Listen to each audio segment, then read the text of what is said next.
Yellow car കുളത്തിൽ വീണു. ലോകത്തിലെയും ഇന്ത്യയിലെയും കേരളത്തിലെയും ആദ്യത്തെ ദേശീയോദ്യാനങ്ങളെ ഓർത്തെടുക്കാനുള്ള ഒരു കോഡാണ്. യെല്ലോ കാർ കുളത്തിൽ വീണു. യെല്ലോ എന്ന് പറയുമ്പോൾ ലോകത്തിലെ ആദ്യത്തെ ദേശീയോദ്യാനം ഓർത്തെടുക്കാനുള്ള ക്ലൂ ആണ്. യെല്ലോ സ്റ്റോൺ ആണ്. അമേരിക്കയിലെ യെല്ലോ സ്റ്റോൺ ആണ് ലോകത്തിലെ ആദ്യത്തെ ദേശീയോദ്യാനം. കാർ എന്ന് പറയുമ്പോൾ കോർന്നാക്കണേ. കോർബറ്റ് ആക്കുക. ജിം കോർബറ്റ് ആണ്. ഉത്തരാഖണ്ഡിലെ ജിം കോർബറ്റ് ആണ് ഇന്ത്യയിലെ ആദ്യത്തെ ദേശീയോദ്യാനം. കുളത്തിൽ വീണു. ആ കുളം ഇരവികുളാക്കുക.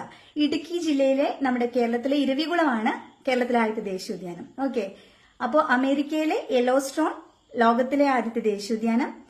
ഉത്തരാഖണ്ഡിലെ ജിം കോർബറ്റ് ഇന്ത്യയിലെ ആദ്യത്തെ ദേശീയോദ്യാനം. നമ്മുടെ കേരളത്തിലെ ഇടുക്കി ജില്ലയിലെ ഇരവികുളമാണ് നമ്മുടെ കേരളത്തിലെ ആദ്യത്തെ ദേശീയോദ്യാനം. അപ്പൊ കോഡ് മറക്കണ്ട. യെല്ലോ കാർ കുളത്തിൽ വീണു. യെല്ലോ കാർ കുളത്തിൽ വീണു എന്തിന്റെയാണ്?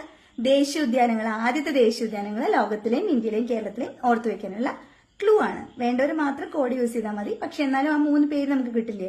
Yellow stone, Jim Corbett, Eravikulam. മറക്കണ്ട.